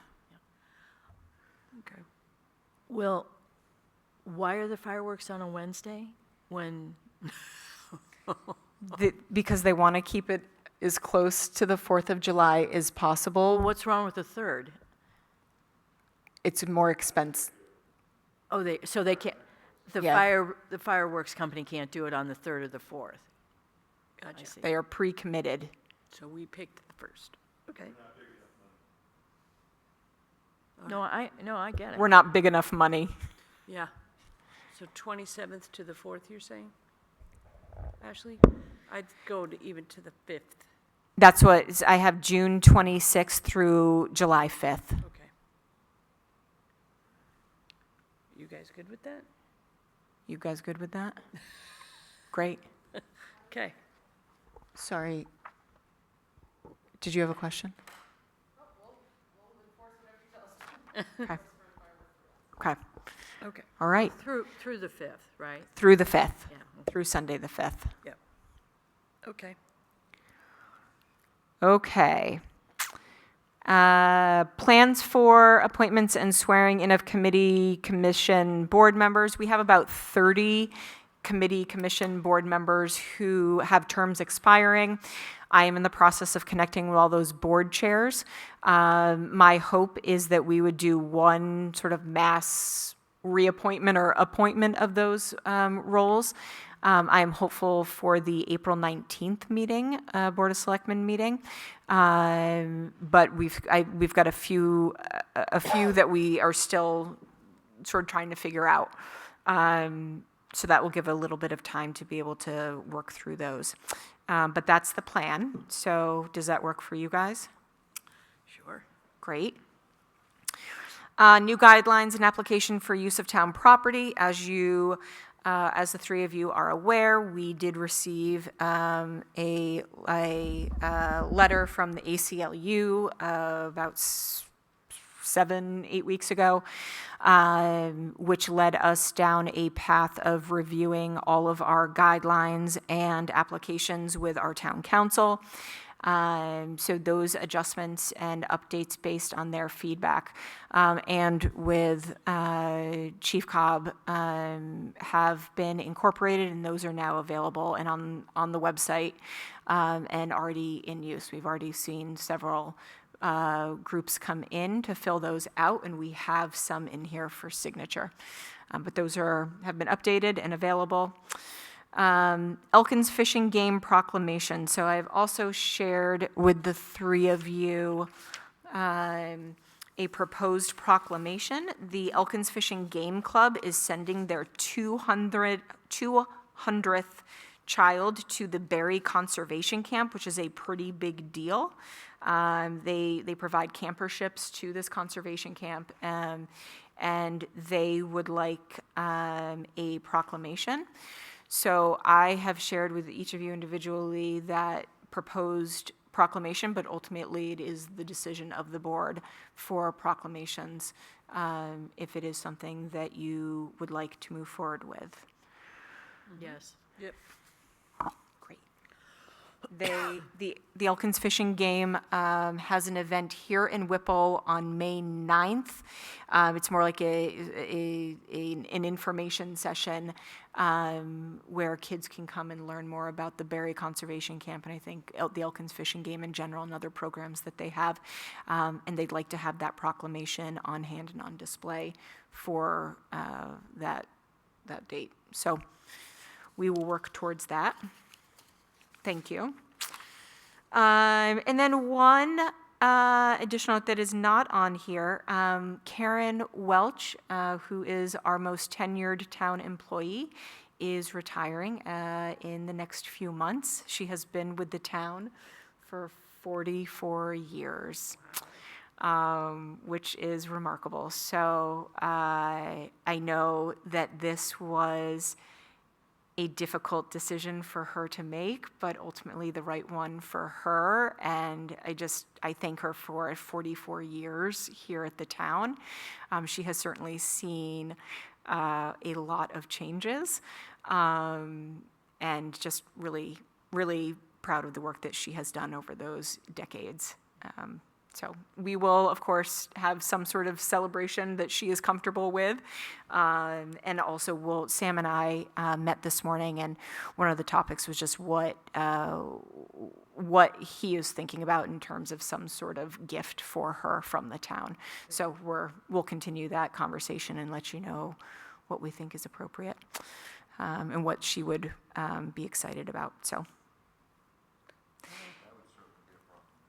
Yeah. That certainly would be a proclamation. You are correct. Amazing. Yeah, I think she is having a hard time believing that she's actually saying the words that she's retiring, but really has done quite a bit. She is the only person in town that grades our roads. So Sam is very quickly getting up to speed on grading roads. He is. I'll do it. Yeah. What's Jim Casey doing? Teach Jim Casey how to drive that grader. Yeah. You probably like that. Yeah, he probably would really enjoy that. I'd probably say something that looks like a B+ to me. I'm not sure Jim would welcome that, but So I think those are all of my notes. We have to agree who's going to be on budget from our Oh. board. I heard you wanted to do another year. Whatever you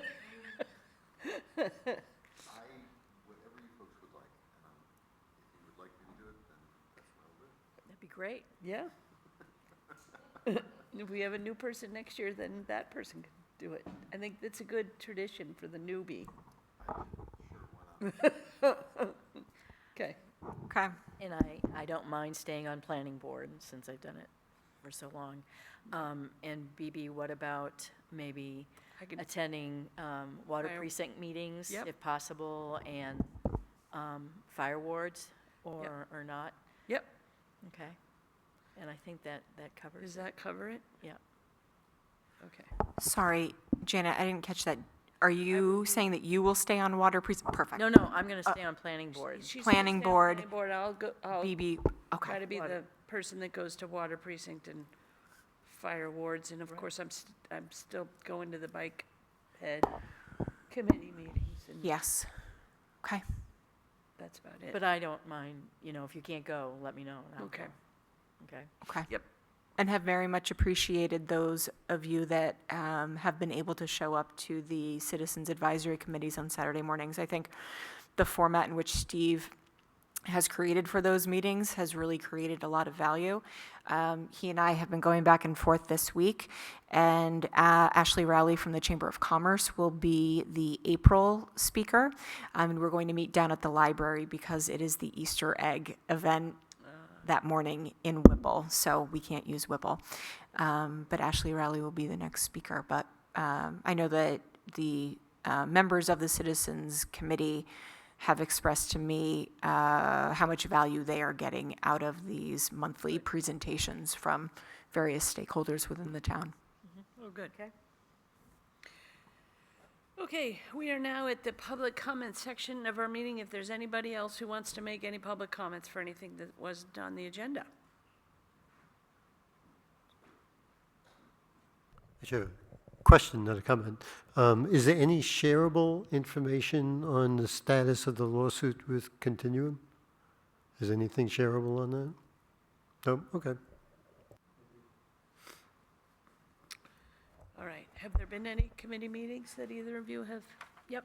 Oh, The fire wards had interviewed 2 candidates for the chief position, and the standing committee offered their recommendations as well, and it was decided to offer the position of interim chief to Brandon Adams. The interim designation will last for 30 days, and the fire wards and Brandon will negotiate compensation with Lynn and Ashley. Then they will make a recommendation to the select board for approval. Brandon has all the credentials for a firefighter, having taken numerous classes, and has EMS certification. He has worked with the Franklin Fire Department and the Hanover Fire Department, which gives him an extensive network of contacts. In addition, he has an accounting background and communicates well. For all these reasons, the fire wards are pleased he has applied for the position of chief. With Jay leaving and consequently the vote at town meeting, we now need 2 more firefighters. okay. So do we know yet the timeline of when they are hoping to have a full-time fire chief in the position? And are they taking other applications? No, this is it. This is it? They decided not to, Okay. they offered it, the position internally, and they felt confident that Brandon would be a good fit for the fire department, as did the standing committee, so we heard from them as well. Got it, okay. I think the only area that Steve and I have been going back and forth on is knowing that this is a department head and a key fixture within, a visible key fixture within our community, is just looking at potentially having citizens and members of the general fire department have a chance to interview in some capacity Brandon. And I think it is, Steve was thinking on that, but I just felt that for a department head and a key fixture, that it might be worth having some additional folks have some buy-in in the process and the candidate, but we'll see. Steve and I will talk about that. We met twice with the candidates, and the first time Chief Cobb and Sam were there and actually asked quite a few questions, and they were really good questions, and I think that informed the decision because of the answers they were given from these two candidates. So I don't know, I can't speak for Chief Cobb, but I think she would agree that Brandon will be a good chief of the fire department. Yeah. But they're not planning on looking at external candidates at all? No. Nope. Brandon and I have had some good conversations. He's been in my office a few times over the past few weeks, and we've had some good conversations just around staffing and really looking at how we might, I have posed to him, how might we structure staffing a little bit differently, just looking at the call data that we have, the medical calls versus structure fire, mutual aid structure fire. So I've left him with some questions and ideas, and he's pretty excited about thinking about that. Obviously, it would ultimately be him and the Board of Fire wards, but I think he's excited about thinking about some new structures of the fire department that might better suit our town and our needs within the community. So we'll see. Who knows? Who knows what will land, but he's very open and very much thinking about those things. Okay. I did not review the minutes from March 3rd, so can we move that to the next meeting? And then we just have our upcoming meetings, Planning Board, Tuesday, March 31st, Energy Committee, Wednesday, April 1st, Citizens Committee, Saturday, April 4th, Rec Commission, Monday, April 6th. Next Board of Selectmen is Thursday, April 9th, Emergency Management, Tuesday, April 14th. That's all I've got. So we just have stuff to sign, I guess, and we are all done. Okay. A lot? Awesome. Okay. All right, thank you.